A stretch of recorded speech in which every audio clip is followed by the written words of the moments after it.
Secunderabad municipal కార్పొరేషన్ను ఏర్పాటు చేసే వరకు పోరాటాన్ని ఆపేది లేదని, అవసరమైతే ఆమరణ నిరాహార దీక్ష కూడా చేపడతామని మాజీ మంత్రి సనత్ నగర్ ఎమ్మెల్యే తలసాని శ్రీనివాస్ యాదవ్ హెచ్చరించారు. సికింద్రాబాద్ మున్సిపల్ కార్పొరేషన్ ఏర్పాటు చేయాలనే డిమాండ్తో ఆదివారం బాలంరాయిలోని లీ ప్యాలెస్లో లష్కర్ జిల్లా సాధన సమితి అధ్యక్షుడు గుర్రం పవన్ కుమార్ గౌడ్ అధ్యక్షతన సమావేశం జరిగింది. ఈ సమావేశంలో ముఖ్య అతిథిగా పాల్గొన్న ఎమ్మెల్యే తలసాని శ్రీనివాస్ యాదవ్ మాట్లాడుతూ ఎంతో ఘన చరిత్ర కలిగిన సికింద్రాబాద్ పేరును, అస్తిత్వాన్ని దెబ్బతీయాలని ముఖ్యమంత్రి రేవంత్ రెడ్డి కుట్రలు చేస్తున్నారని మండిపడ్డారు. ప్రభుత్వంపై ఒత్తిడి తీసుకొచ్చేందుకు ఈ నెల 17వ తేదీన 10,000 మందితో సికింద్రాబాద్ రైల్వే స్టేషన్ నుండి ఎంజీ రోడ్డులోని గాంధీ విగ్రహం వరకు నల్ల బ్యాడ్జీలు, జెండాలతో శాంతి ర్యాలీ నిర్వహిస్తామని వెల్లడించారు. కార్యాచరణ రూపొందించుకుని ముందుకు సాగుతామని చెప్పారు. ధర్నాలు, రాస్తారోకో, బంద్లు, దీక్షలు నిర్వహిస్తామని వివరించారు. అప్పటికి ప్రభుత్వం స్పందించకపోతే ఆమరణ నిరాహార చేస్తామని ప్రకటించారు.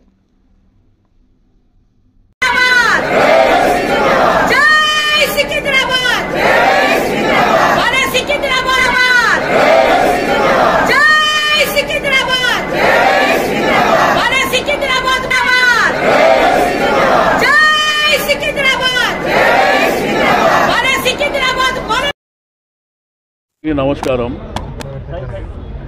సికింద్రాబాద్కు ఉన్నటువంటి చరిత్ర, సికింద్రాబాద్ ఆత్మగౌరవం, సికింద్రాబాద్ సంస్కృతి సాంప్రదాయాలని దెబ్బకొట్టే విధంగా సికింద్రాబాద్ పేరు నామరూపాలు లేకుండా చేయాలన్నటువంటి కుట్ర ఏదైతే జరుగుతుందో, పేపర్లో, టీవీల్లో లీకులు ఇచ్చిన విధంగా హైదరాబాద్, సైబరాబాద్, మల్కాజిగిరి అనేటువంటి పేర్లు ఏమైనా వస్తున్నాయో, హైదరాబాద్ జంట నగరాలు, ట్విన్ సిటీస్ అంటేనే ట్యాంక్ బండ్ అటువైపు హైదరాబాద్, ట్యాంక్ బండ్ ఇటువైపు సికింద్రాబాద్.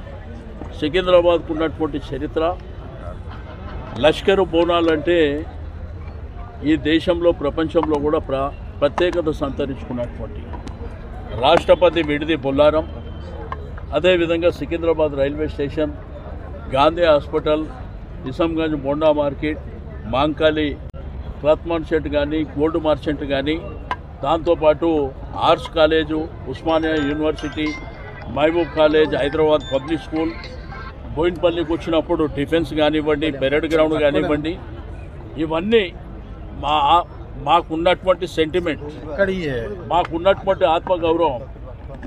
ఇక్కడ ప్రజలు పుట్టి పెరిగినటువంటి ప్రతి ఒక్కరు కూడా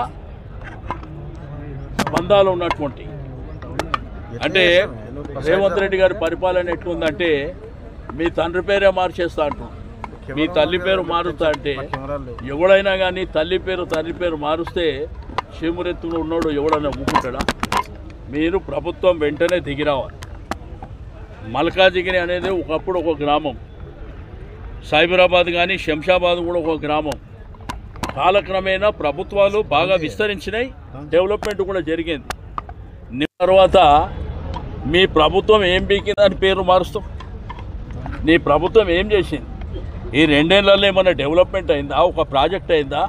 ఫస్ట్ ఆ పని చూడమని ప్రజలు మీకు అధికారం ఇస్తే, నేను చరిత్రన్నటువంటి పేర్లు మారుస్తా అని చెప్పి నీ ఇష్టానుసారం ఇదేమో రాచరికం కాదు, లేకపోతే నువ్వేం రాజు కూడా కాదు. సికింద్రాబాద్ అస్తిత్వం మీద దెబ్బ కొడితే ఇక్కడి ప్రజలు నీ మీద దెబ్బ కొట్టేటువంటి ప్రమాదం ఉంటుంది. జాగ్రత్తగా ఉండవలసినటువంటి అవసరం ఉన్నది. మేము దీనికి ఒక కార్యాచరణ తయారు చేసుకున్నాం.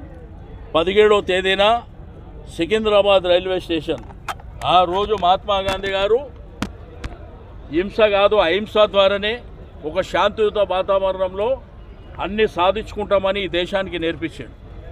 వారి మార్గంలోనే 10,000 మందితోని నల్ల జెండాలు, నల్ల కండువలు కప్పుకొని సికింద్రాబాద్ రైల్వే స్టేషన్ నుంచి స్టార్ట్ అయ్యి ప్రశాంత్ థియేటర్ కానివ్వండి, క్లాక్ టవర్ సికింద్రాబాద్, అక్కడి నుంచి మంజు థియేటర్, ప్యారడైస్ మీదుగా సికింద్రాబాద్ గాంధీ స్టాచ్యూ దగ్గర పోయి కూర్చుంటాం. అది ఫస్ట్ ప్రోగ్రాం కింద టేకప్ చేస్తున్నాం. ఆ తర్వాత సికింద్రాబాద్ రైల్వే స్టేషన్ ముట్టడి చేస్తాం, జూబ్లీ బస్ స్టాండ్ ముట్టడి చేస్తాం. ఆ తర్వాత ఒక బంధుకాలు ఇస్తాం.